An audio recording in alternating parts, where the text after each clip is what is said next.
Andrew Tate feeds on times of extremities, right? So we're in a time, we've got the recession going on. We've got the COVID thing that we've just come out of, right? So there's been a lot of chaos in the world. So fear is up for people just in general. And so guys like that, that's perfect for Andrew, because then he knows that, hey, I can feed on that energy. And because it's extremity again, then you can put out extremes of, hey, wow, look at the system. It's all bad. We've got to we got to get out of the matrix. And he can feed on that energy. Hey friends, this episode is with a man named Chris Fletcher. We talk about the shadow side of men's work in this episode. It was a really great conversation. I'm excited to share it with those who are in the men's work community, men's coaches, even men's therapists, counselors, men's healers, men's spiritual healers. I know a few of those. And people who are interested in men's work, including women. If you've wondered what happens in men's work spaces, this is a very fruitful conversation in shedding some light on that and what the light side versus the dark side looks like in this context. We talk about what has sprung up in the wake of women's empowerment over the last few years and these men's groups, these subgroups, some of which Chris says are positive and some of which are a net negative.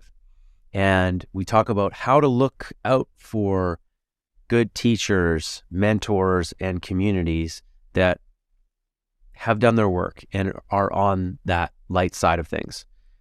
We talk about how to do your work to stay on the right side of things yourself.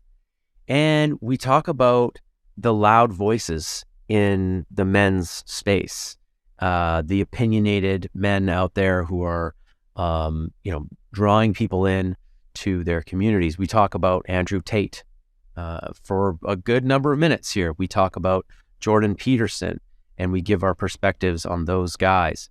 And we also talk about how to find the depth that is below, because those voices rise to the top. Those are the loudest voices in the space. But how do you find the good stuff that's underneath the loudest voices online? The internet is a big place. And so how do you find the good stuff, right?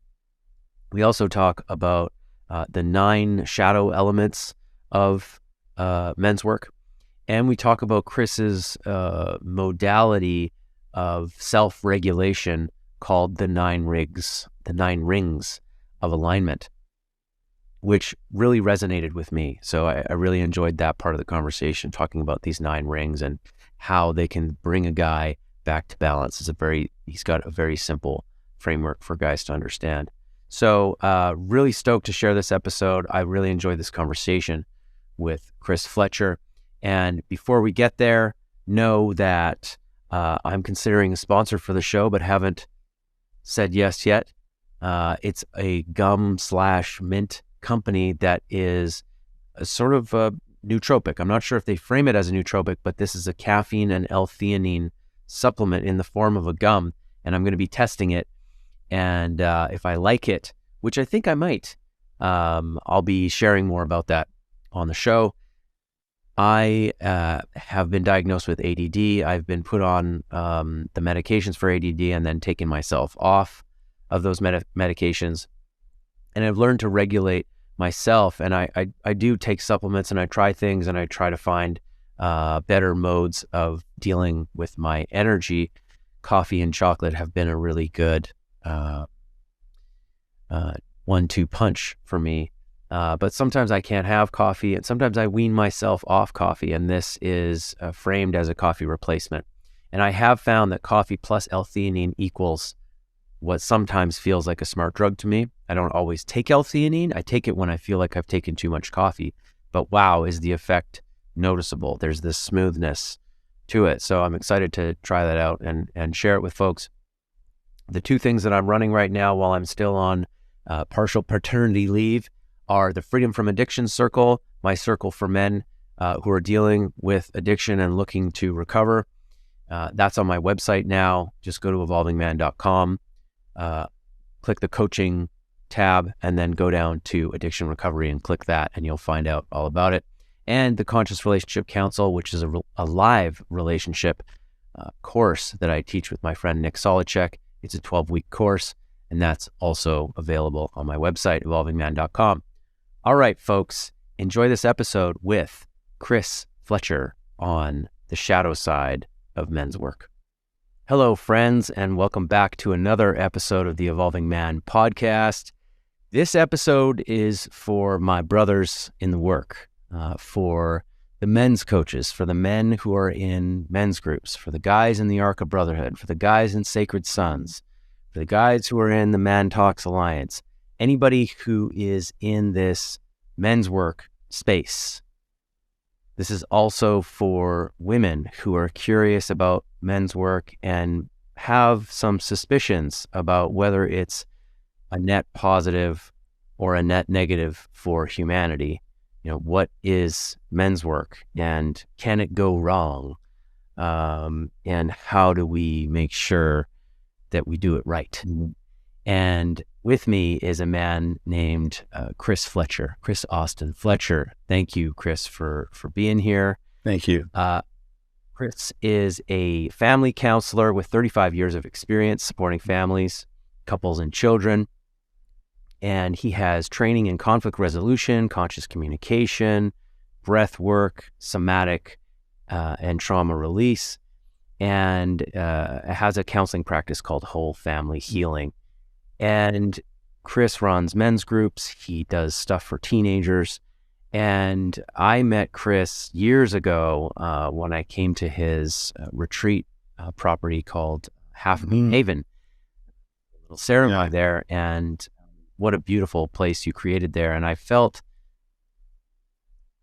in those first interactions with you, Chris, I felt this wise energy, like, here's a guy who's a couple decades ahead of me and has what feels like many decades of experience, wisdom that I want to sit and listen to. So I'm grateful that you're here with me, and I am excited. I got the jitters thinking about talking about the shadow side of men's work, which is something I'm so happy about. Oh man. Yeah. Thanks, Ben. Just acknowledging you, and when you mentioned our first meeting, and that you had that bright light about you, just like coming in, just willing to step into that your own self-healing. And I really saw that in you, and to see you now, and as a father and podcasting and bringing this great work with your men's work with Arca and what you're doing there is it's great to me to see that, because that's what inspires me a lot when I see men like yourself and others that have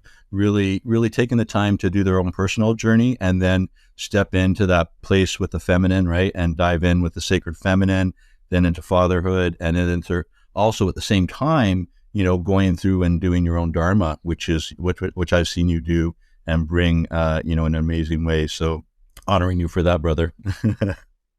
Thank you, man. Thank you so much for that. Yeah. I to roll back, to rewind the tape 3 years ago. It was 3 years ago already. It's like, man, time is going pretty quickly. Yes. It is. But man, a lot has happened in the world since then. So 3 years ago, you posted this Facebook post that said, the title was "Shining a Light on the Shadow Side of Shaman." Talk about a topic. Oh man. Yeah. And man, that thing it did.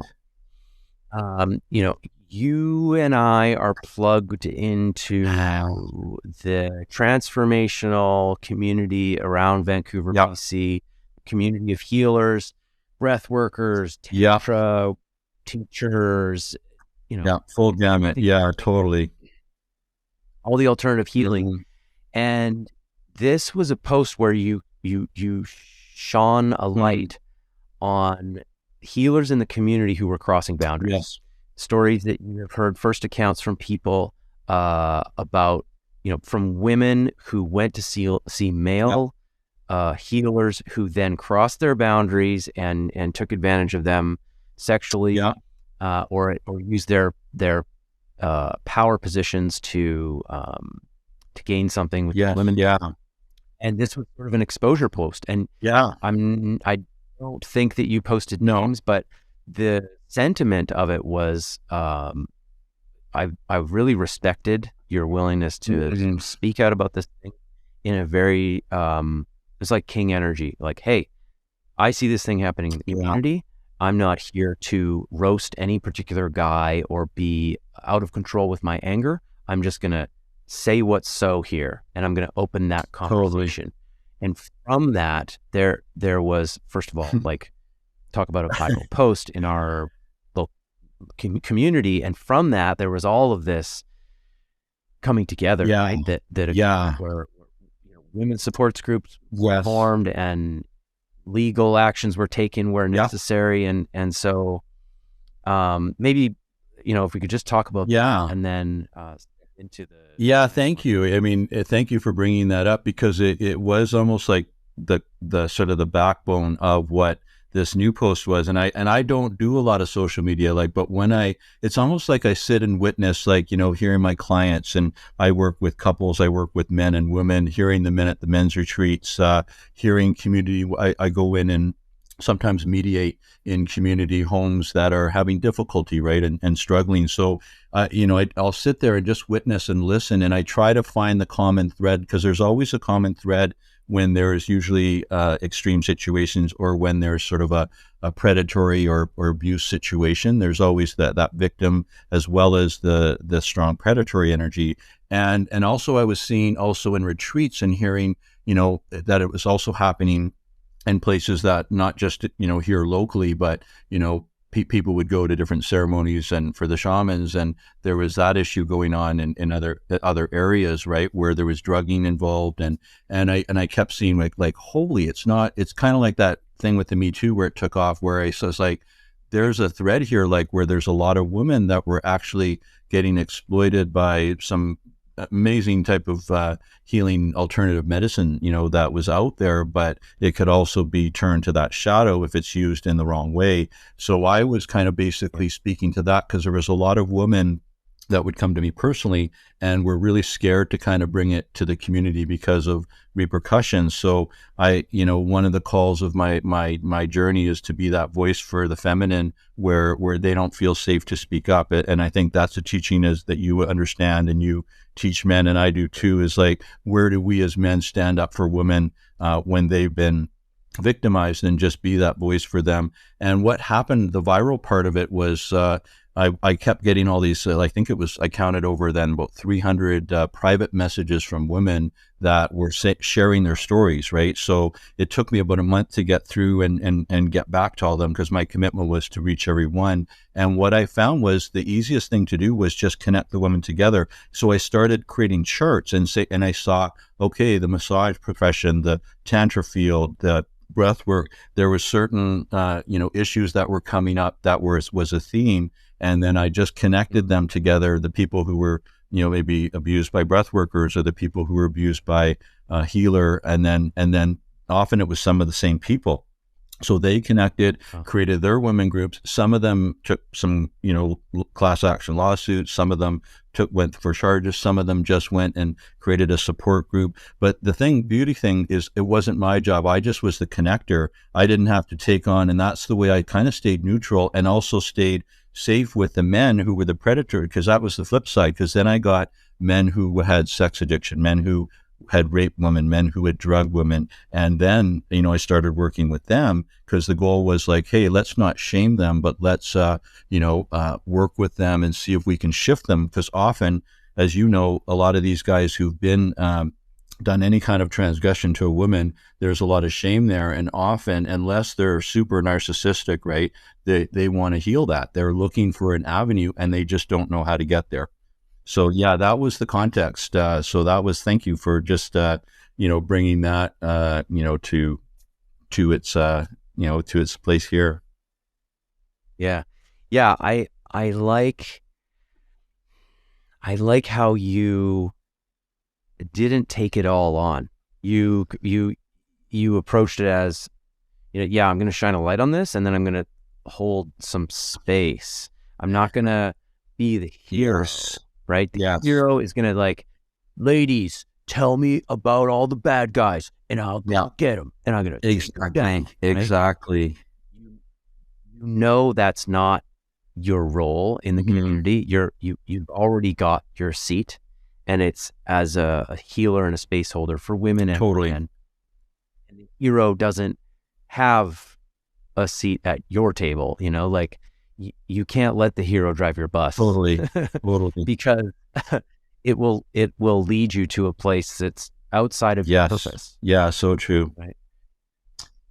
And I feel the same. I know so many men who have done so many bad things, and virtually none of them are narcissists or Exactly. psychopaths.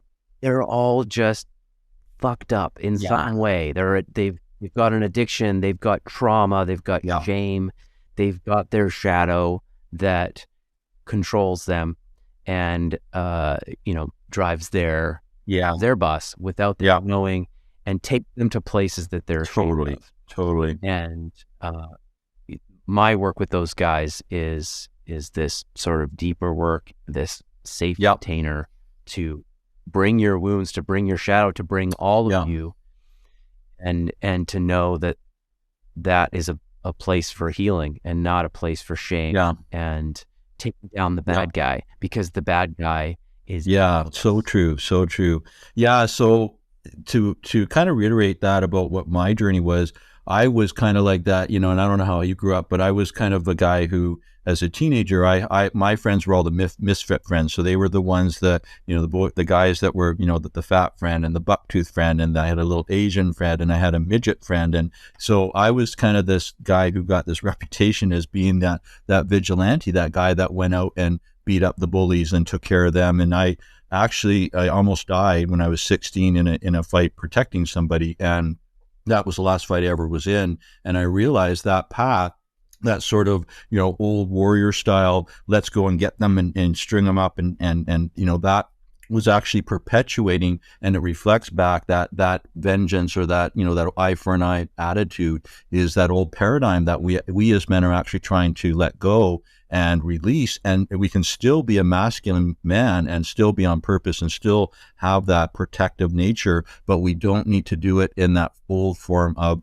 hey, let's go get them. And that's why also I share with women who talk to me, as well as men, not to publicly, go out and shame people on the social media. I don't find that's the best avenue. I've seen that happen, but then also, as soon as you do that, you draw in all this external energy of other things that come up, and then it creates this whole other thing that isn't really, I find the healthiest for the healing of that abuse that has taken place, which is what I found was when those groups were forming, whether it was men, forming their groups, or women forming their groups to talk about that, and then you can also come together in places like healing circles, or where you're doing like the restorative justice practices, where you're learning to have the victim and the perpetrator meet if both are willing. That's also, I've been part of that process as well. So that's another way to kind of really start. And I see deeper healing than doing it that way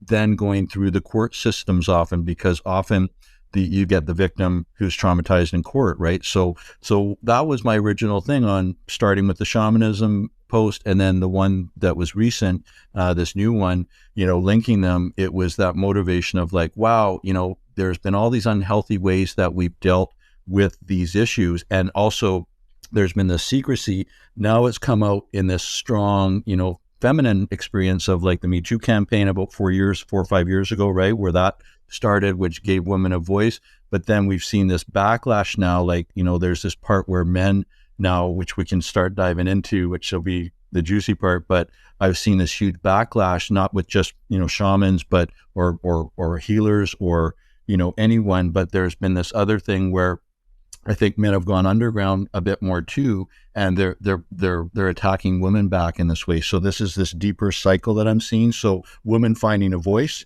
speaking to it, claiming their power back, and then men having a backlash and going like, holy shit, man, wow, these women have a voice. They have a way to connect through it, media, they can connect in these circles. So they're getting scared. So I've seen this kind of kind of anger backlash, which was my inspiration for this post here, which, the one we can talk about as we move into the shadow side of men's work.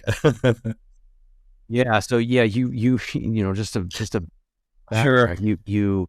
You found when you were younger that playing that hero role doesn't it doesn't really get you what you thought it was going to get you, and in your case, it almost got you Totally. killed. And I remember myself playing that role too when I was younger, and I almost got fired a number of times, and I also got really badly beat when I was about 21. Same thing. Just me. I had my own anger that I wasn't in Sure. control of, Yeah. trying to be a hero.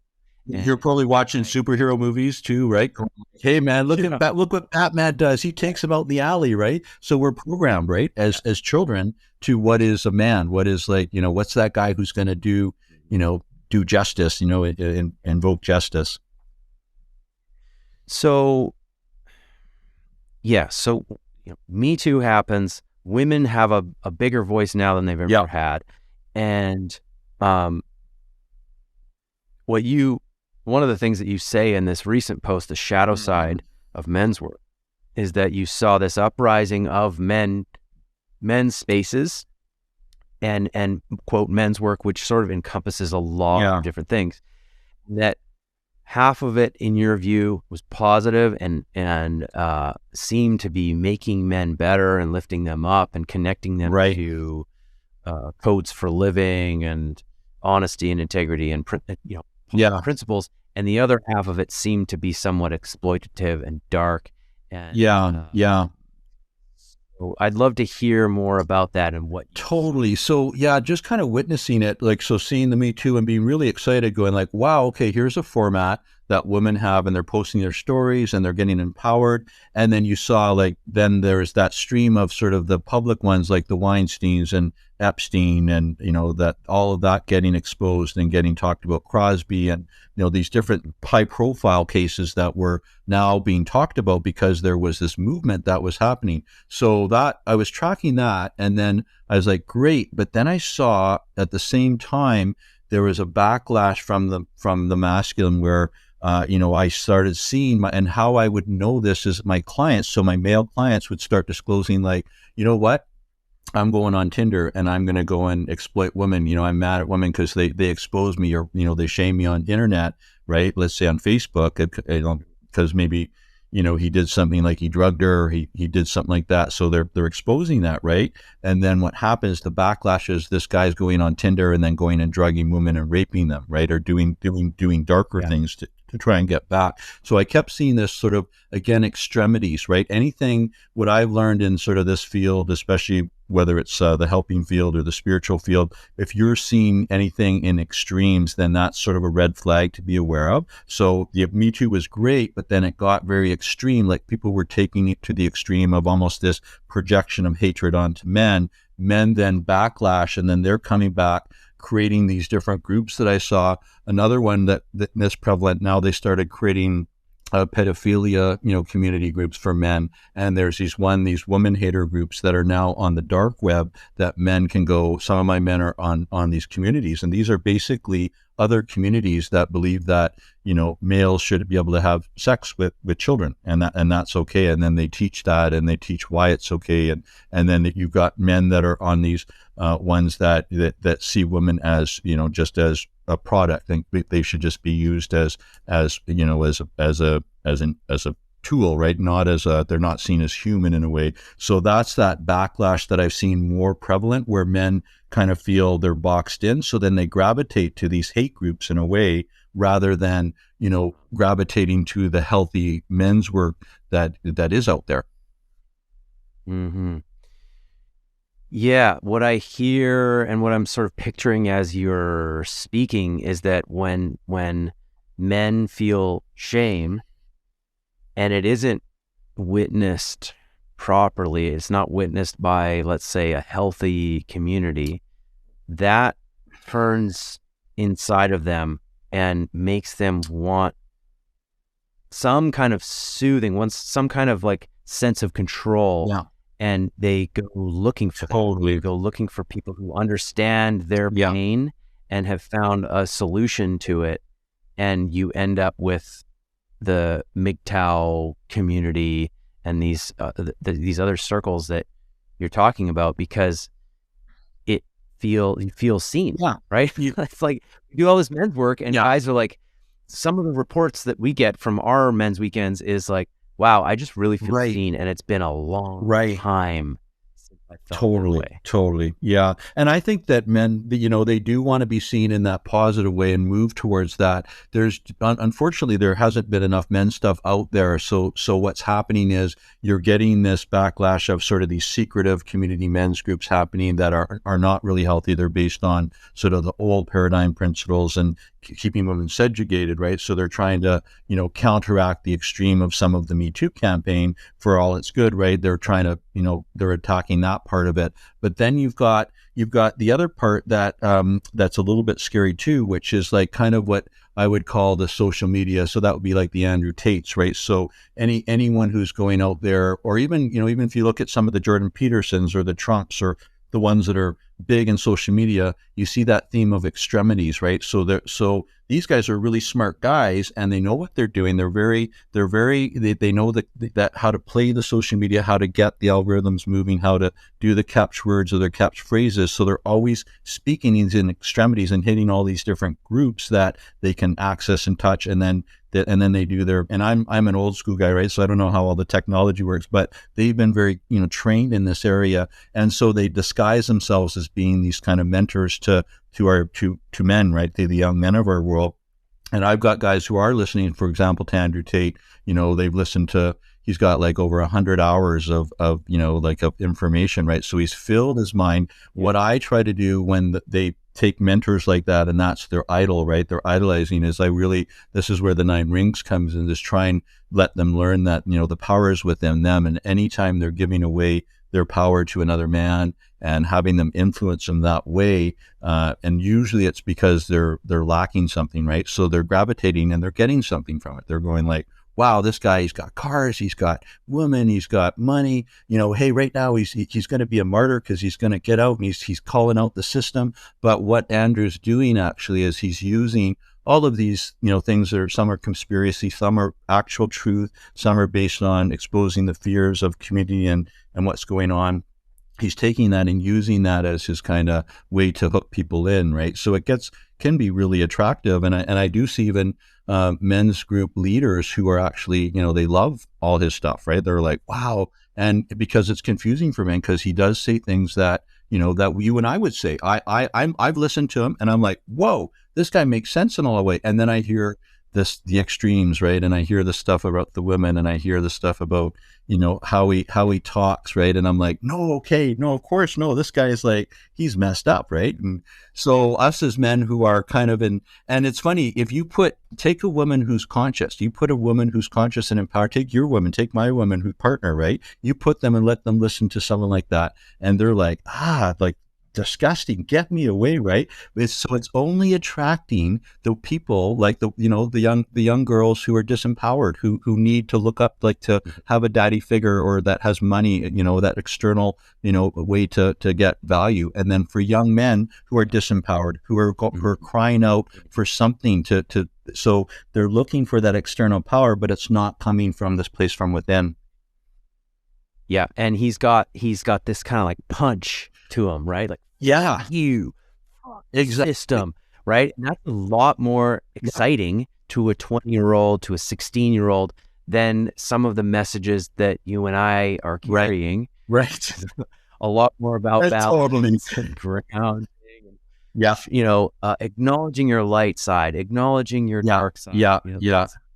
Totally. Yeah. And here's the thing too, with, someone who's following me, like I have some of my clients who are following Andrew Tate, and, they're the ones who are living in these extremes again, right? Because Andrew Tate feeds on times of extremities, right? So we're in a time, we've got the recession going on. We've got the whole thing with the wars, right? We've got, a lot of upheaval just in terms of jobs and the COVID thing that we've just come out of, right? So there's been a lot of chaos in the world. So fear is up for people just in general. And so guys like that's perfect for Andrew, because then he knows that, hey, I can feed on that energy. And because it's extremity again, deep extremities of fear of chaos, then you can put out extremes of, hey, wow, look at the system. It's all bad. We've got to we got to get out of the matrix. And he can feed on that energy. And that's the way that they do really well. And that's why I think, this is why I do speak to it, because in 2022, apparently he was the number one hits than anything out there in the planet.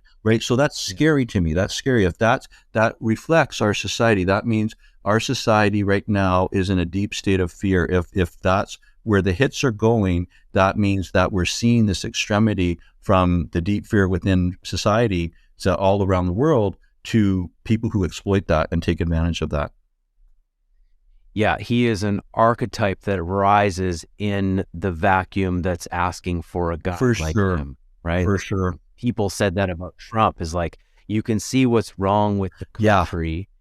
When a guy like that can rise. Yeah, exactly. And you'll always get a segment of the population that will really, because it's usually the ones that are really disempowered and feeling this part of themselves that they're lost inside. So they want someone to grab that fucking torch and take it. And these alpha masculine males will do that, right? And they know how to play that game. So Trump, he's another good example of someone who can really just put out these inflammatory statements, and then they go viral, and he gets all this attention, and people love him because, and it doesn't matter if he's got all these charges and stuff, then people will just be like, wow, but he's a champion for our cause, right?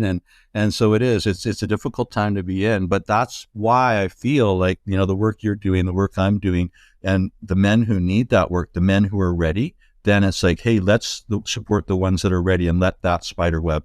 That's where I feel we can make the best change, is not to go out, and this is probably more than I've ever spoken about Andrew Tate. I've hardly ever spoken about him, right? And because I don't want to give him too much energy that way. But I know he's been a hot thing in the news, and he just got released into, now to house arrest one. So he's all up in the news again. So I thought, hey, well, let's really put it out here. And I think it's okay, when it's appropriate, because, I actually have some clients like Andrew Tate, and those are the guys I love helping. It's those guys that come to me and they really, inside, and let me speak to this part of it. I can tell an Andrew Tate guy is actually really suffering inside. Like, this guy is like, he's got a real soft side in him. I know I could connect to that, and I know I could shift some of that. And because he does have some things that he could bring to the world. He's very intelligent. He's got a good mindset, good business set in terms of his understanding. So why not, help guys like that rather than demonize them, right? And make them, right? Yes, dude. Maybe you and I together in a sweat lodge. Let's work on Andrew Tate. No, I agree with you. Like, he's definitely not an all bad lost cause guy. He actually calls to mind Tucker Max. I have heard of him, but I don't know enough. He wrote this book called The Game, which was all about playing women and pickup. Right? He basically kicked off and exploded the pickup movement. And he was like, a big deal for a long time in that space. And then he went through his own personal journey, did his own healing work, and has come back around for another round and been on podcasts and talked about his own healing and how he's changed, how he sees women differently now. So that is my prayer for Andrew Tate, because he's a sharp dude. He's very intelligent. He's powerful. He knows how to get people. And if he can do some of that inner work and some of that healing and bring that next level to people, that's where we need to go. I agree with you. I've seen him. I saw him on Piers Morgan and was like, this guy is sharp. He knows how to run with big dogs. He's not a total idiot. He's not a total asshole. And on the other side, I've seen him on these dates with women and how he talks about people. I know. On podcasts. Yeah. No. Well, and here's a good teaching we can offer the men too, right? Is how can men with all of these different social medias discern what is authentic, men's work, and what is it, where is it more the show and the facade, right? And even I think Andrew Tate has said this too, he puts on a really big show, right? For the ratings, for the numbers. It doesn't even mean that. So you can almost see him switch into this mode of his persona, right? So often, Right. and one thing I do help, facilitators too, is like, how do they be real on stage? How can they be authentic on every moment and then not dive into that place? And in the simple teaching is staying connected to the heart. That, like, our heart chakra is actually our biggest, organ of, in terms of emitting, like that energy field that arises from us. And often as men, what's happened is, there's an armoring of the heart. So we basically learn to, because we're in intense relationships, or we're in warring situations or violence. So we've had to shut down that part of ourselves as over centuries and centuries. So reclaiming our heart chakra as true warrior heart brothers, right? That's where I see the gist there that we can offer. And so for men who are kind of lost there, they're looking, right, and then but then they're often gravitating to these guys that aren't being authentic, right, that with that part of Andrew Tate that's putting on the big show and the facade. And so it's being able to discern, is that man connected to his heart? Is he a place that you feel genuinely that he's speaking from that true place, or is he putting on more of a persona, speaking from more of the head space where he's being really quick and intellectual, right? And that's why these reels and quick little snippets that, because the attention span now has gotten so short for people. So they're now, it's like 3 seconds, 2 seconds, 1 second, right? So the poor brain, right, it can't keep up. But that's why these guys who, the short attention span works for them, because then they're not having to really, they're not showing their full persona, because it's now a 3 second reel or something, right? So Yeah. I would like to add, I want to get into, the list of shadow pieces, but before we do that, I do, because of what we're talking about here, I do want to ask you about Jordan Peterson, because you're a guy that I respect your opinion. And Jordan is a guy who I've been listening to for probably a decade now. I've read his book twice, actually, The 12 Rules of Life. Right. Seen many hours of his interviews, and when you're talking about, is a guy connected to his heart, a lot of times when I'm listening to him, I do feel his connection to his heart. Other times I feel him all twisted up in the land of intellectualism, and other times I feel him very angry, and almost like lashing out, and I question whether he's angry as from a protector space, because that's kind of how he frames it, as like, hey, I'm protecting us, folks. I'm protecting us from these dark sides of humanity. And I sometimes trust that. I'm like, like, I don't want us to go too far. And I do think we need some checks and balances here to say, like, oh, wait a minute, like, have we gone too far on this subject? And so how do you see JP, and how do you see that perhaps he's gone? Because I assume you feel the same about him, that he's not all bad, and that there is like maybe a good foundation there. Yeah. So thank you, because that's another guy that I also have followed and I've seen value in, is the same as you, right? And then I did see this divergence over the last few years, right, where I felt the same thing. Like, there was some of his stuff was coming more from this angry state because of the state of the world, right? And I was like, okay, well, it makes sense. Do I take that in, but it felt off a bit, right? Because it felt like he hadn't really, there was other interference there, whether it was his own stuff or whether he's being influenced by other people getting him to do that, right? I wasn't totally sure, but I and my teaching on that, which probably you agree with too, is like, you have to trust your own intuition on those things, and then really feel, does that feel truthful to you? And if not, then don't take it in, right? Unless it feels really strong, then don't take it in as valid information. So I would listen, I've been listening recently and just listening to more of him, and I would see these threads too, where it was off a bit on the topic, more inflammatory, like, I know with the transgender stuff and all that, right? He gets into that, but it can get to be where he's kind of, again, he's kind of doing it more for the hits too. Like, he's in that mode as well with Andrew Tate, where he knows that he's smart, and he knows that, that he's got a good way of speaking and good community influence, right, that he's connecting to. So there's that element too, which is Russell Brand is doing the same thing, right, where he's kind of quickly putting out these inflammatory statements. And again, he's not like he's just saying that these are wrong things that he's saying, but he's taking sort of a lot of inflammatory stuff, a lot of, conspiracy theories, a lot of things that are partial truths, and it just throwing them all into a pot, right? And what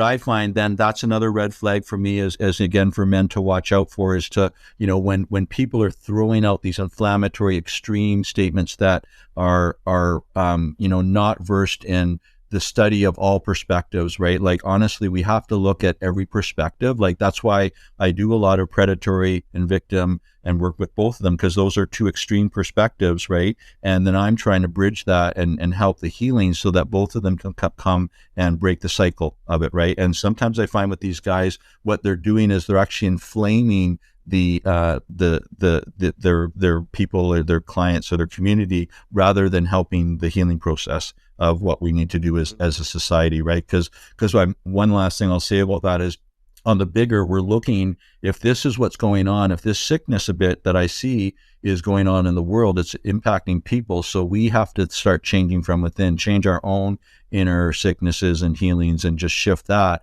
And that's how we shift the world. Not, I find some of these guys are doing it too externally, and they're exploiting it for the profit, right, of the dollar that comes underneath all of it. Yeah, there's, Russell's a whole other call, but with JP, there's the times where I'm like sure that something is off is when I feel like he's being hurtful. Yeah. I'm on Twitter now. He'll put out a tweet, or there will be a YouTube video, and I can feel that he's like flashing out, or he's trying to hurt somebody, or there's a tweet where I'm like, how is this not going to land? Like, it's just like trying to hurt somebody. And when that's happening, I'm like, that's not the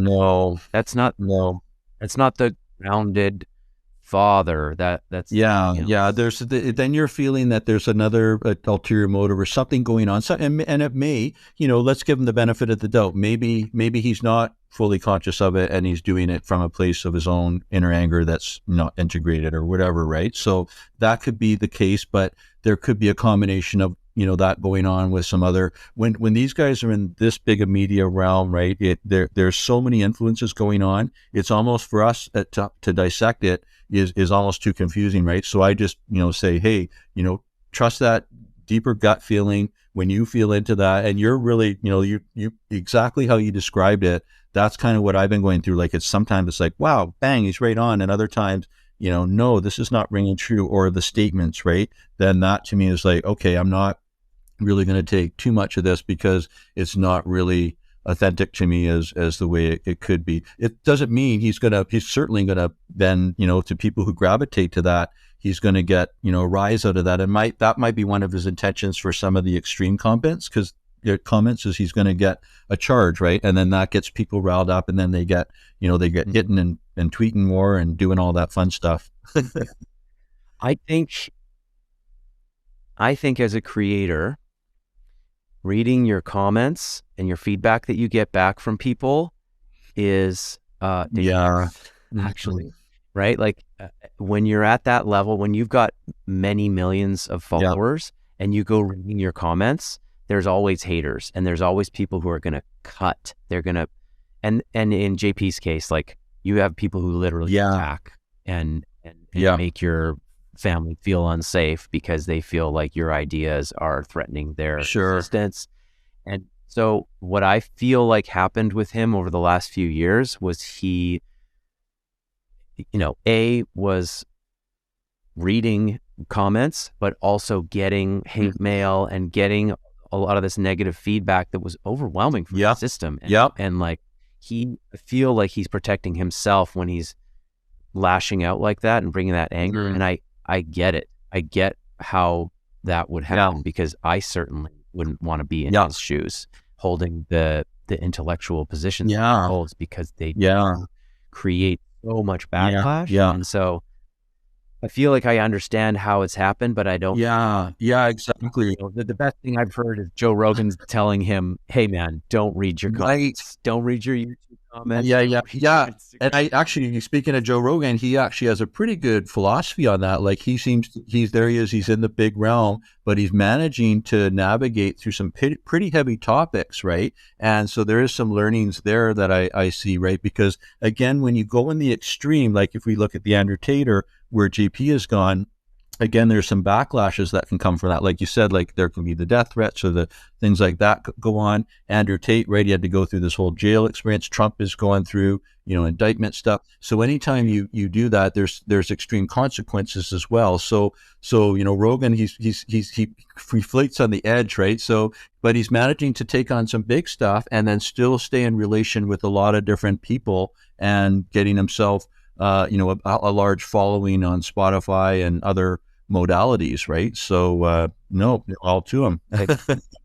Very respectable how he has managed his position and managed to not go crazy in the process.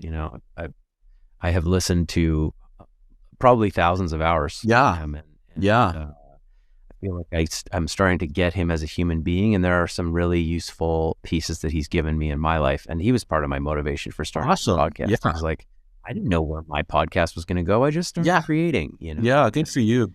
And look what happened. Yeah, and you're right. And that's, I think he's been an influence for a lot of men in a way to start their podcast it seems to be men that I've seen that have been influenced by him seem to be a bit more rounded and not so rough around the edges, right? Like not with that charge of that they got to exploit or shame somebody else or put somebody down to, so that's what I look for too, right? Again, as a man, we all want to be discerning. So let's follow men that are actually more balanced and more connected to the heart and can diversify and hear all perspectives and not just say this is the way and this is right. If that yang fucking, that old school way of this is the way, we've got to end that of hey, there are many ways and we want to follow what's going to be really complete and serve us in all our relations. And that's what we're practicing as men. Yeah, very well put.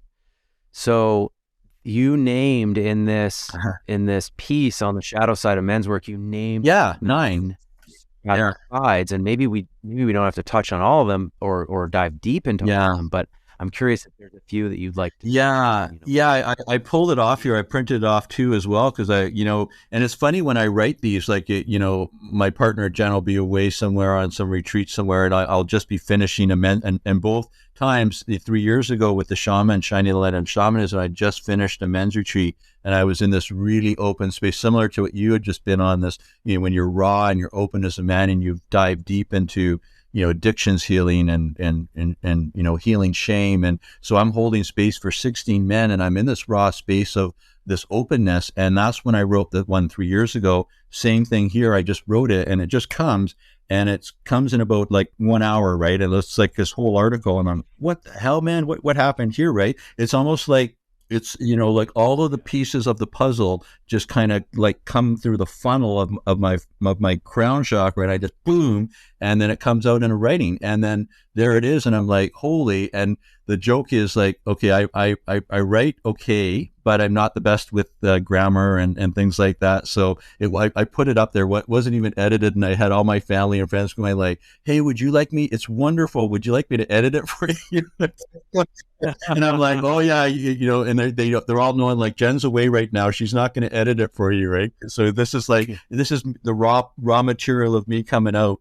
And so here it is, and it came out in a beautiful way, because I got the same response from men and women, men going wow, this has really impacted me. I've got a lot of men's workers contacting me from it and saying, this is a great, starting point, because I was thinking of starting my own men's work. And I was really thinking about these topics and some of them were coming up and it made them question some of their mentors of where they were following and especially these ones we spoke about on the media. So that was just the first benefit right off the bat, all this flood of men and women feeling heard and feeling wow, this is important information to share that isn't always talked about, right?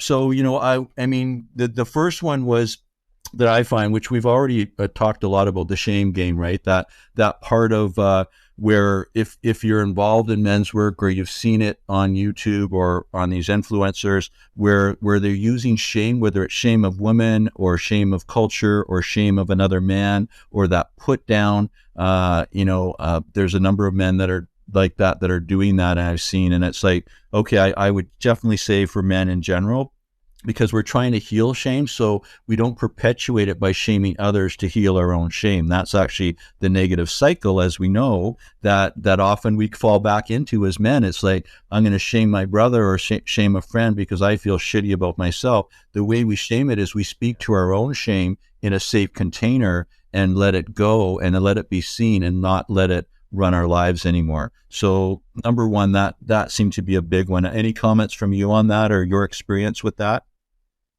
Yeah, that's it. You hit the nail on the head. I think, we touched earlier on what happens to shame when it isn't witnessed and when it's stuck in your own mind. Yeah. The shame is this internal story that I am bad, right? I'm no good. Not I did a bad thing. That's guilt. Yeah. But shame is I am bad, and that feeling of I am bad is So toxic for your system.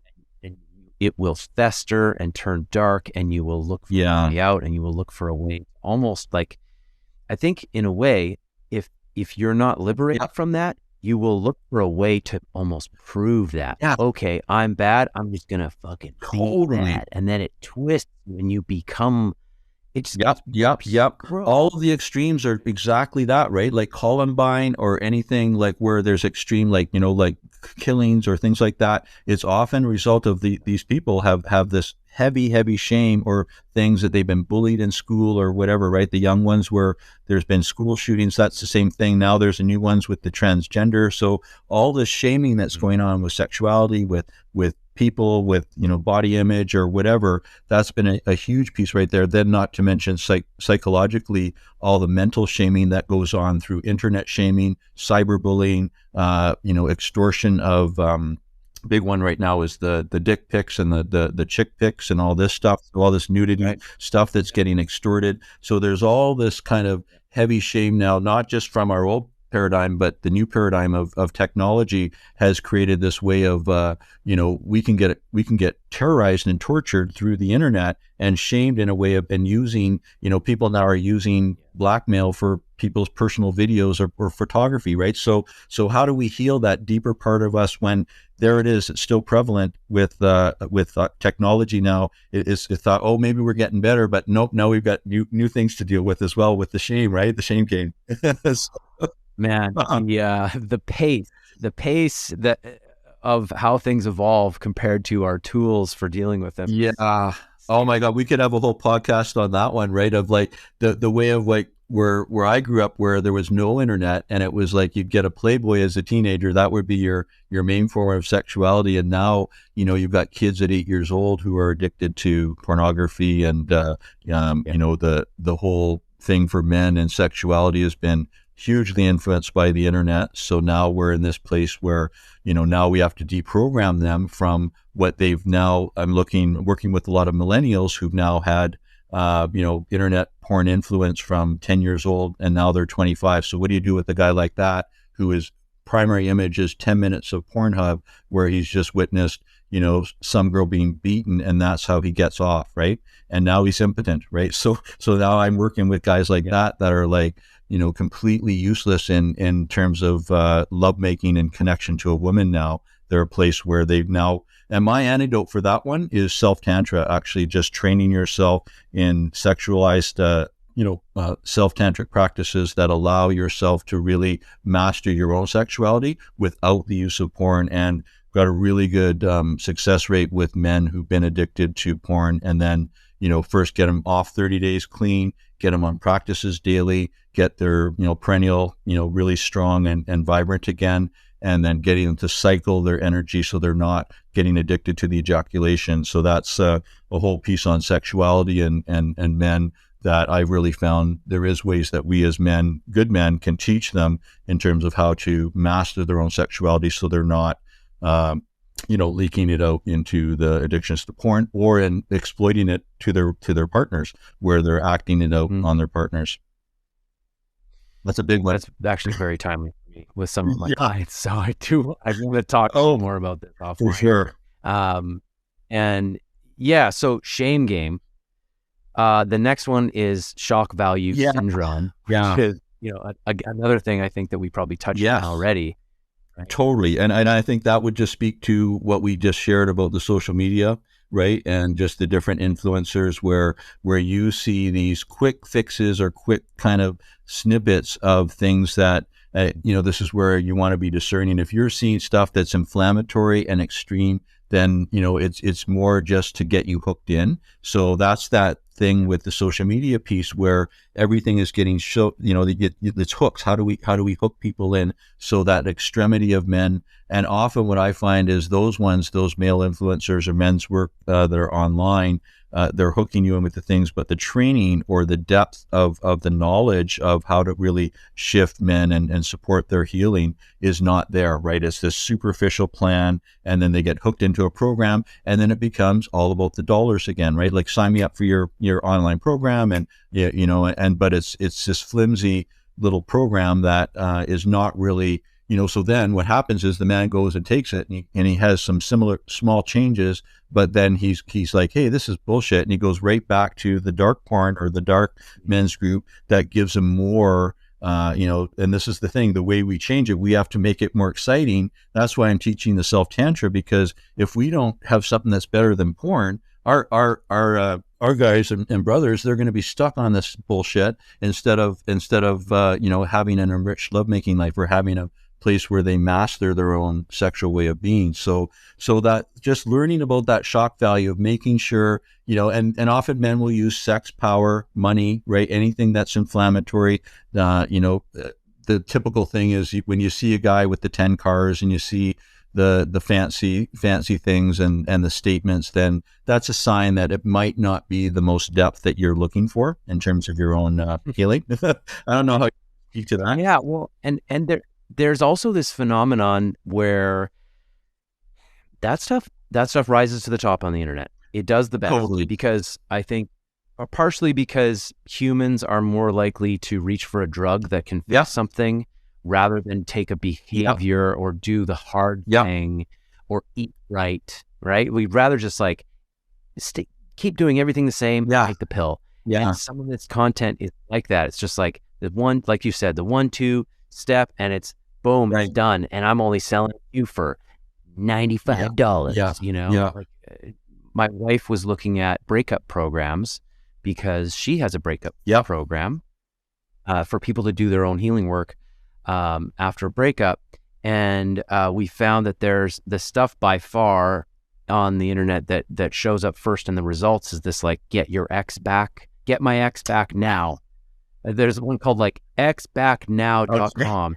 And it's this guy who sends you here's how to text, here's what to say to get your ex to come back. And it's exploitative, it's manipulative, but it's I guarantee we'll get your ex back. Right. And that guy's a multi-millionaire because that shit sells, because it's gonna get me the thing back that I want. That's way easier than you're gonna teach me and walk me through a healing process that involves a lot of work. I'll take this. I want to press the pill and I want to get the, and just get the quick fix, right? And you're right. And totally, as humans, we've gravitated to, there's this part of our society that wants that fast food, that wants that quick pill. And so Facebook or Instagram, any of these, media, ways have ways of hooking you in and getting you hooked onto that. And it is the same principle as a drug, right? Whether you're doing cocaine or whether you're being hooked on the likes or the clicks or whatever that is, it's all the same philosophy. Now, here's the thing that and to balance that out is what I'm trying to teach men is hey, don't go for the quick fix, because that's the short term. But often what happens is men will falter. I'm looking for the long term so that a man can make a change and it's life changing. So I follow up with my guys, a year later, 2 years, is it life changing for them? And all I say is, hey, all you have to do to stay on that path is just do that one thing a day. Take one thing in your life that you're doing, and you stick to that practice, enjoy that journey, because it's not a quick fix. If you've been an addict for alcohol, let's say for 20 years, you're not going to usually fix it right away. So, but start on that journey, and then start with your addiction support as well. And that will gradually phase out. And then you're good, right? But then what happens is you've instilled it, and you've allowed yourself to grow, and then it's life changing, rather than you go for a quick fix and then you're good for like 6 months, and then boom, as soon as, because the unintegrated trauma that hasn't been healed, something will trigger it. You're going to guaranteed in your life, you will have crises, you will have people who will die, you will have breakups, you will have things that will happen. So it's how you manage that. If you're not in that place of your balance and your center, and you've had the quick fix, but you haven't done the deeper work, what's going to happen is you're going to just gravitate to the addiction that you were used to. And I've seen that cycle happen, and you've seen it with the, maybe the men that you've worked with addictions. It perpetuates, right? Whether it's sex addiction, substance addiction, any forms of addiction, it's all the same principle. So I'm looking at more what's going to be the life-changing thing that will instill people for not falling back and faltering. Yeah, I mean, you can do behavior modification, for instance, with addiction. You can take someone out of their environment and not let them use. This is what we did with jails. We were just, oh, you're an addict? We're going to lock you up and make it so that you can't use. But of course, most jails can. And you didn't end up really healing people via that method. You can send someone to rehab, but if you don't help them do that deeper work and fundamentally make some of those deeper changes within who they are, they're just going to relapse again. So sure. Yeah, it's about deeper work. And I think the other thing that came up while you were talking about this is that, along with the more superficial stuff bubbling up to the top on the internet, what that means, folks, is if you want something of depth, you're going to have to dig around a little bit to get it. You're going to have to go looking for, like, okay, what's underneath JP and Andrew Tate and getxbacknow.com. My friend Breakup Recovery Coach Leo, I think is his brand name. Breakup Recovery. Okay. Yeah. Online. He's helping people do this inner work. He's got somatic, he's got emotional freedom technique, tapping, and a lot of experience coaching men. Shout out to Leo. He's not bubbling up to the top. He's bubbling because he's doing great sharing his message. But I don't think Leo will ever be at the top because he can't compete with those guys. So what I'm saying, you've got to dig. If you want to find a good men's circle, good men's work, it's not going to be at the top of the list necessarily. You want to go look at 10 or 20 offerings and feel into which one feels like it has depth, that has the potential to impact me at the deepest level, not the fit, but what has integrity and honesty as its. Yeah, that's right. Yeah, so true. And I think that's a great tip for men just in general, right? Is be discerning. There's a lot of stuff out there, and just, and discern the ones that are there just more for that quick fix money, discern the ones where the teacher's not really being authentic. And then, find, like you said, get it down to your top 10, and then just check them out, right? Because also you think of men are on different stages of their path, right? Some men might need more warrior training, and that might be good at the time, where if they're off purpose, they're not on time, their structure's really poor, they may need more of that masculine alpha. That can be okay, but they have to be aware, okay, this is what I'm going for because this is where I'm lacking. I want a bit more of that alpha. But in general, like you're saying, the way I feel is that seems to work in terms of just general for the average guy who's out there, because we're all, every man struggles at different times, is just try to find something that is authentic, is heart-based, but has that alpha male too, it's included with that. So you get that nice balance where it's not coming from, they're just out there to use you and spit you out, but it's actually there to make real change. So if you discern that, then you're on the right track. Then you're definitely doing something. And then what happens is, not only do you feel better, because you're part of some type of men's work, and that's part of the community ring and the 9 rings, making sure, because often one of big shadows of men as feeling isolated. I've seen that, where men don't feel they have anyone or they're disconnected. And you've seen that too, right? They get probably in the circles. One of the themes is they've felt really lonely and isolated, and women have had an advantage with us, over us, because they've been connected in the nurturing, in the community. They've always connected more on the emotional level. So us as men are having to catch up to that. And we're now saying, okay, well, no, it's okay. It's not pussy to be in a men's circle. Now it can be friggin' warrior, where we're like, going deep with each other. And so this whole stigma of what men's work and men's circle, it used to be almost like you get shamed if you were part of a circle, that era, right? And I've seen it over 33 decades, right? So I've seen the different levels of men's work. When I started out with the sauna group with buddies when I was 25, and to see what's happening with the 9 rings now, right? So all the different stages of the men's work. So now it's actually can be really exciting for men to be part of a circle that is real and is rich and offers what you offer, or what the 9 rings offers.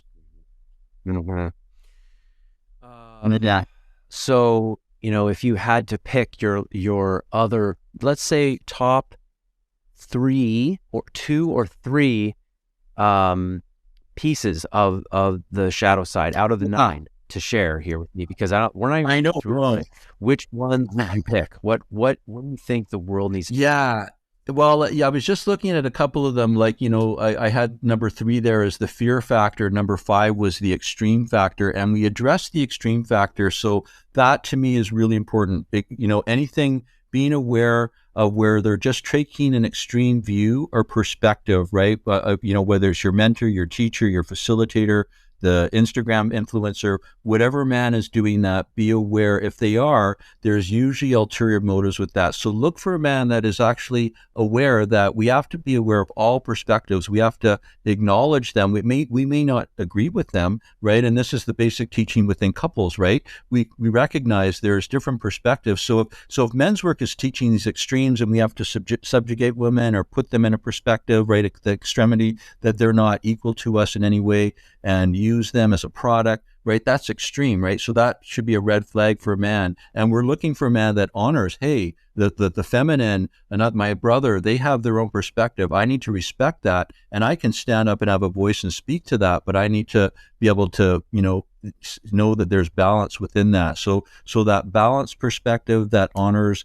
but still has strong values, right? You want something that is very strong in terms of the values of humanity, not just for the sake of, an agenda, right? That's what I've seen too, is sometimes the value system is almost warped in a way. So look for it. Does it align with you in terms of your core values of who you are as a man? And if it does, and you feel, then that's where you want to, gravitate to. If it's got some really strong things of heart-based connection, equality, allowing us to, be one with everything, not exploit. So that I would say number 1. And then the other one, to me, that fear factor right now, with the world in its state, we did share a little bit about that, with it being chaotic, with lots of fears going on in the planet. What happens is that if we haven't worked on it within ourselves, it's going to trigger those deeper fears in ourselves. So watch for people who exploit fears. So if they're coming at you going like, dumping a whole bunch of conspiracy theories on you and saying this is going to happen and this is going to happen.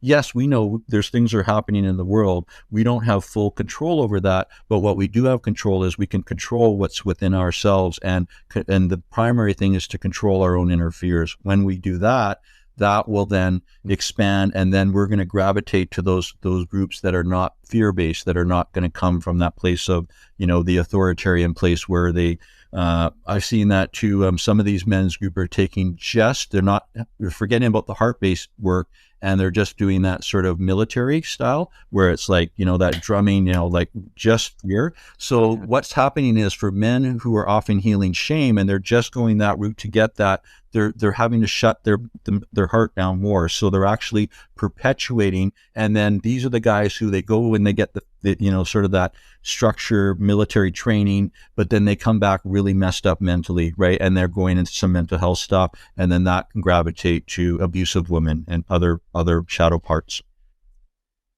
So yeah, you had this, two of the shadow pieces are rigid structure and the alpha male illusion. So is that kind of what you're speaking to, where it's like I see a lot of things in the archetypes, because I've only read a few books twice. JP Right. taught me Yeah, twice. sure. Uh, because I was running a young men's group, and it was a part of this like Yeah. book study for Yeah. young guys. And King, Warrior, Magician, Lover, I think I've read at least two Awesome. times, Yeah. because I love that book. So I see a lot of things out in Hmm. archetypes. And so when I hear you saying alpha, I feel like you're describing the warrior, or the element of Right. fire. And yes, there's a lot of men's groups that fire is their thing that they rely on, warrior Yeah. energy. And in fact, the brotherhood that I joined in Vancouver originally, called Samurai Yeah. Brotherhood, had this sort of warrior leaning energy to it, and there was a lot of focus on the warrior Sure. because the founder, Peter Yes. Schickelberger, felt like there was this very sort of soft energy in British Columbia, particularly, sort of Totally. like Yep. stoned, Yep. Off purpose, stoned, not committed. soft Right. men, Yeah. right? Yeah, yeah, Yeah. anti-committal, and so needing this sort of structure. But what has woven into that over time has been this balance with the water as well. Nice. We might not give the water as much energy, 50, it's not Right. 50-50, because we actually don't need to do that, but we do give it its own space. Yeah. So is that kind of what you're saying, is like, if you're only focusing on the fire and you're only focusing on the warrior, like you're missing these sort of... Totally. Yeah, that's right. And that's where the flavor comes in. So that's why I say for men to be intentional where their groups. So that's why one's men's group might not be enough for a man. They might need a flavor of both, right? Because if they're just doing more like that warrior training or that guerrilla training, right? That alpha style, which is that fire that we talk about. And I've done lots of that training, and that's when I did need it in my life, that part of myself that needed to wake up. And that was in my 20s. I really needed that level of, but then what I found I was missing, I was shutting myself down emotionally, right? So we need this balance, because if we can't balance our emotional, mental, spiritual, physical, we have to have that form of balance to actually move forward and heal the deeper traumas. And often we're misstepping it by just doing the alpha, right? Of the, like, let's go do that hard out exterior, call each other on our shit and do that. But then what that's doing is it's still not allowing that softer part of our side, which is actually, you think, like, here's the thing, why I actually work with a lot of, sort of more masculine men, is because they see me as sort of that balanced male. Like I actually can be heart connected, but also I'm fairly strong male too. And there's a part of me that is that warrior. I watch UFC. I have, I watch hockey games. I get excited if there's a fight or whatever. There is that old kind of Batman mentality. So they like that part, but they see that, hey, here's a guy, he can actually stay connected to his heart at the same time. He doesn't have to shut his heart down to be strong, right? So why a lot of alpha generally will work with me is because I'm then helping them open that part of their heart, but still maintain their masculinity. Because a lot of men won't do the deeper kind of emotional work. They feel scared. It's like, well, that's going to make me a kind of pussy. I'm not going to be the strong man that I need to be. But that's actually the opposite. It's actually it's more courage to step into that emotional healing part and heal that. And the man that they become, and I've seen results of men who do the 9 rings or the deeper work through counseling, and they get there. And then, of course, what happens is their wives are happy, right? They're like, wow, I see my man. He's present again in lovemaking. I see how he is as a father. He's there. He can sit more than 10 minutes now and be present with my son, so there's this deeper change that happens that I think that your work is doing, and my work is also supporting. Yeah, I think we've all seen men who are really soft and lacking in their warrior, Yeah. right? And they're just like, commitments are loose, their word is loose. They feel so much though. And like, if you want to get emotional with them, like, they're right there with you. Yeah. Right. And we've all seen these dudes who are just all structure, hard, no feelings, go. And you can't really connect to those guys, right? If you want to be like climbing a mountain or achieving a goal, you can. Yeah.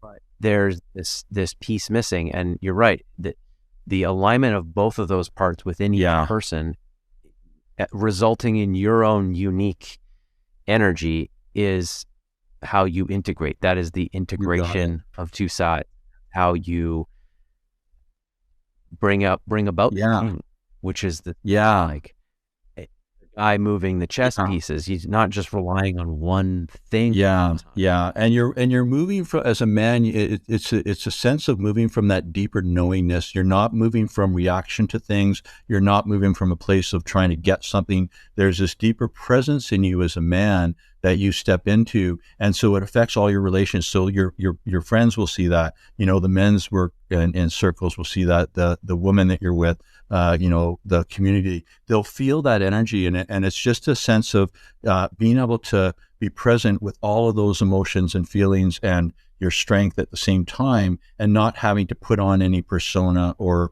way of being that you've been taught through something. So it's just integrating, like you said, all of that together into one. And then you're moving in this place that what I call in that flow state, right? Where you're just, you have those days when everything is in synchronistic flow, and it just, everything goes smoothly. And it's because you have this presence about yourself. You're not in the state of being triggered or charged, and you're not allowing that external world to impact you, because you're actually emitting your energy from starting from within. Mm-hmm. I feel the desire to wrap this up with a question that I came in here with, which is, and maybe we've already answered it throughout this episode, because there's been a lot of good things said here. What advice do you have for me and other men who are running men's communities, men's coaches, men's healers, guys who are holding space in some way? What advice do you have for us about how to stay balanced, integral, and on the light side without, losing sight of our dark side? How do we stay,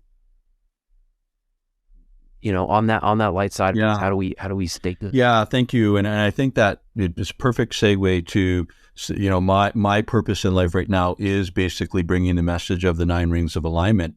And really what that is like, so to really stay in developing deeper quality relationships, with starting with yourself, then your partner, your children, your family, then into your friendships, your community, your Dharma ring, the connection to earth, the universe. So those are the 9 rings, right? And what's happening is we kind of fracture these rings, and we put attention often with too much into one or another, and we're not balanced in them. So as men, the job is to create more balance. So being aware and having that presence to actually, navigate through the world without being influenced in this way where it's running you. So you're actually allowing yourself to say, okay, I'm in charge of myself, and I choose who my mentor is. I choose how I put forward my language. I choose how I put forward, if I'm angry, how that comes out in my relationships. So what they found too was the number one thing that created longevity. There's a study that was done. It's the TED Talks that I share at the men's circles at the 9 rings, and it's saying that it's not even our diet, it's not our jobs, it's not these other influences that create longevity, but it's the quality and the happiness and the joy that we have in those rich relationships. So if we can develop that more and learn from that place, then we as men are going to thrive. We're going to start coming forward from this place of activating from our own intuition, and not the reactive part that we come from, this place of anger or an unintegrated shadow that seems to play out for men just in general. That seems to be the biggest thing. And, in one thing, I think the golden nugget I would leave men in general with is, like, if they can just put one intention every day. My thing is just, I do my simple 10-minute meditation. So I'm just starting my day with, my breath, my heart connection, intention to each ring.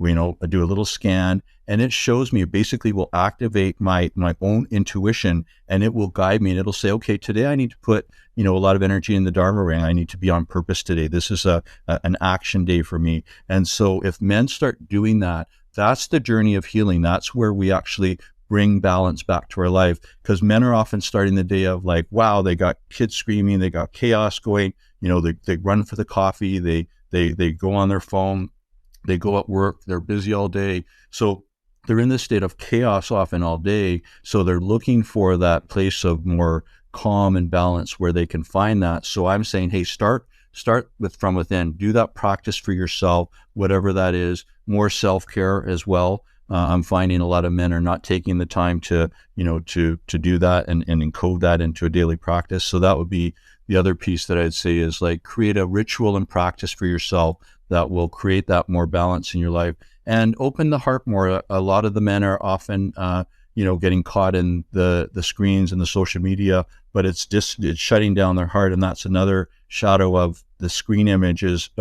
We're not really getting those authentic, rich connections that we are with human to human or in nature. So get out and play more, get out in nature, get out in those other elements and those other areas that you may not have spent time in. And that'll help create that balance so that then you're going to be, the mental, emotional, spiritual, physical part of yourself will be more aware. So their choices then can be more rich and fulfilled with the ones when you're going to choose, okay, I'm choosing Andrew Tate today, or I'm going to choose, Ben as my choice, right?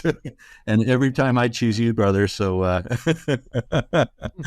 so thank you for being a good example. But that's kind of a 2-minute summary of how I could at least explain a little bit of what, the 9 Rings offers, or what, some of those deeper things like you were asking, how to create that in someone's life, to create more alignment. So really that richness in relationships, I think, is key. So if you find yourself, and review all your relations, and when you find the ones that are out of relation, really put attention to those. If it's yourself, then put more attention to that. If it's your partnership, then really work on that, work on that area.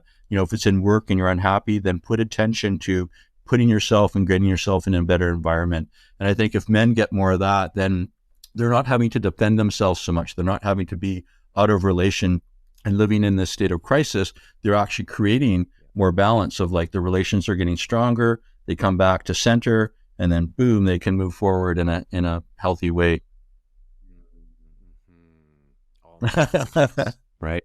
I really like this idea of just having the work of integration be like the overarching piece is on relationships. It's about relationships, relationship to my partner, relationship to my family, relationship to my karma, right? To the universe, to nature. And the quality of my relationships will dictate the quality of my life. You got it. That rings true on so many levels. There's an email that went around years ago where nurses interviewed people who were on their deathbed and asked them what was their biggest regrets, right? And the by and large, it was this, I neglected my relationships. I neglected the people who were close to me. I neglected my friendships. I neglected the community or perhaps relationship to self. Yeah. Take time to soak up the sweetness of this life and to really honor it, right? And so all of these things you're talking about, taking those moments to be in relationship or to focus on, how can I be better in relationship, that's what's really shaping me. And feel that when you're sharing it. So that is nugget. Dang, I love the golden egg. It works too. Right. I know. And I got that actually. That was from a circle we did on the coast here, and it was all on. It was called a book called "Busting Loose from the Money Game," and it was all these practices that you did that we create our own reality. Right, all of it. We're like in this movie. Hey, you manifested me here. I manifested you, and so I'm responsible for everything I'm doing. Right, and that golden nugget of our choice, of that deeper choice that we have in every moment. This is the power within us. So it's us reclaiming our own personal power to make these choices for healthier relationships, right? And when we have that, that's really what I find. Like, there's different parties that happen at people's places, and one thing that's happened here is there's been this wonderful magic. I've asked, I said, well, what makes Half Moon Haven really special for birthday parties or gatherings or ceremonies. And they're saying it's this quality of relationship. There's deep connection of the space and the people and the richness of deep, authentic connection. That's what's really been powerful, and so I'm learning from that every day. I'm like, wow, okay, thank you. Okay, this is part of the Nine Rings book that, I've got to really accelerate and make sure is a big key piece of this book that's coming out, and excited to share that with everyone. It's a big path of mine that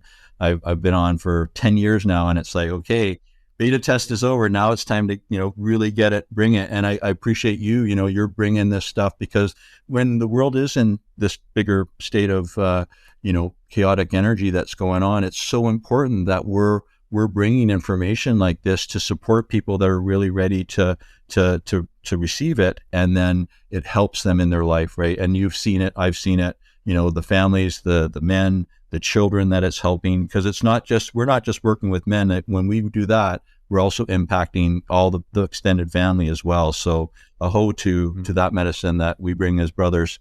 I appreciate you for that as well. Thank you, Chris. Thank you for the Nine Rings. I remember talking to you, it must have been 7 years ago, and this was something you were working with and building, and I was like really excited about this. I was like, great. Oh my God. Yeah. And I remember that now too. Thank you for that memory. Yeah.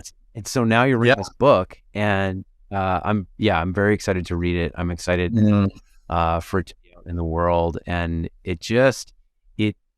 I'm sure there's like details and a level of, there's a level of detail here, but it's so easy to understand how this is a simple, powerful tool. Yeah. And that's what I love most is tools that aren't overly complex and that are hard to understand. Yeah. I don't know how many times I have to study this theory of the vagus nerve and vagal theory. I'm like really struggling to understand it, but like the Nine Rings. Yes. Oh, well, thank you for that reflection, because the main thing, I've been testing it as a beta project for 10 years with men, and the feedback is the average guy who doesn't have the time to read the spiritual books and doesn't have the time to go to the men's work and do the deeper stuff.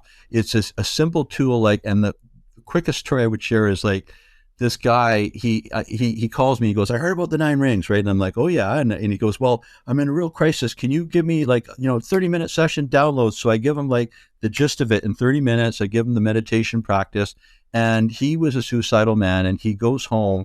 And this was my inspiration for the Nine Rings. I had been to 8 different funerals of men in our community who had killed themselves, right? And I was like, wow, what's going on here? We've got this, 75% of suicide is men, right? And I'm like, what is this trend of men, bumping themselves off?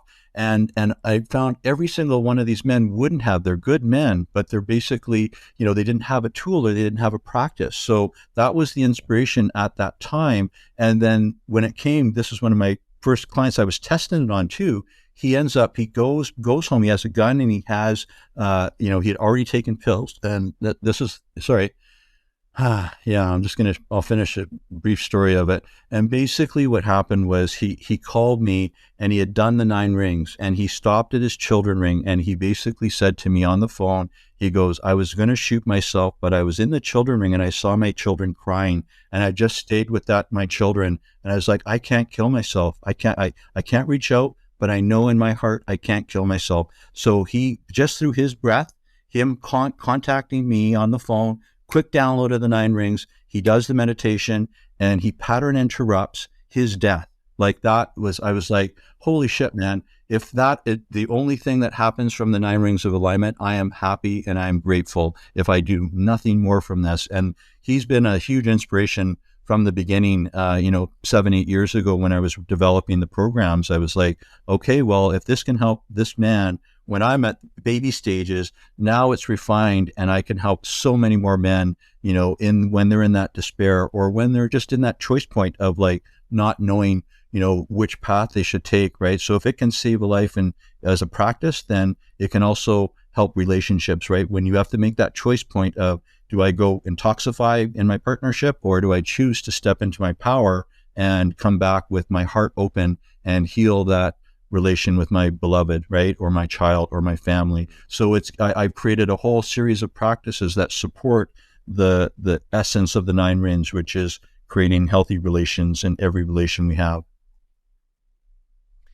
Wow, man, I hear you on if that's the only thing that comes out of it, then it's worth it. Yeah, and yeah. There's going to be more that comes out of it. I'm really excited to see the impact on hundreds, thousands, tens of thousands. Thank you. Yeah. Well, and I would acknowledge you too. I'm sure there's stories there, that you can say where you've, been in a situation with a man or supported them, through counseling or support through a men's circle, and it's interrupted, their life of maybe life or death. This is the level of work that we're doing, and so I take it very seriously, and I really, appreciate other men who are also willing to have the courage and stand by a brother and help them when they're in that, deepest state of despair, right? If we can help them at that level, then we've got, it just can get better from there. Yeah. Chris Fletcher, thank you, man. So welcome. Yeah, wonderful to share with you, and really appreciate it, man. How can people find you? Yeah, a couple ways. 9rings.ca is my 9 Rings website. So I'm running a 9 Rings retreat at the end of the year. I only do one a year. It always fills. I only take 16 guys. And we're doing a couples retreat too in October. Jen and I doing the very first couples retreat. So we're only taking 9 couples on the number 9 again. So looking forward to that. And halfmoonhaven.com. That's our retreat vacation website. So that's another way you can find us. And Google me for Whole Family Healing. That's my private counseling practice. I also offer private sessions for couples, individuals, and families as well. So there's 3 ways that you can reach me on those social media modalities. Yeah. Okay. Thank you, Chris. I'll put your links in the show notes as well. Great to have you on the show, man. I would love to have you on again sometime and talk about fatherhood. You bet. Fatherhood would be great and so appropriate with where you are now. And congratulations on your new little one. And you make a wonderful father. Thank you, brother. Okay, man. Okay. All the best. Thanks for watching another episode of the Evolving Man podcast. Please like, subscribe, leave a comment below about what you got out of this episode. I really appreciate the engagement. And please share it with a friend. If this conversation was inspiring for you in some way, send it to somebody who might like it. All right, my relationship program is the Conscious Relationship Council. It's for men, and you can check it out. I'll leave a link down below. If you're dealing with an addiction and you want to conquer it, the Freedom from Addiction Circle is something that I run. It's a private coaching group with me and a small group of men. You can reach out on a social media channel of your choice or through my website to find out more about that. All the best to you.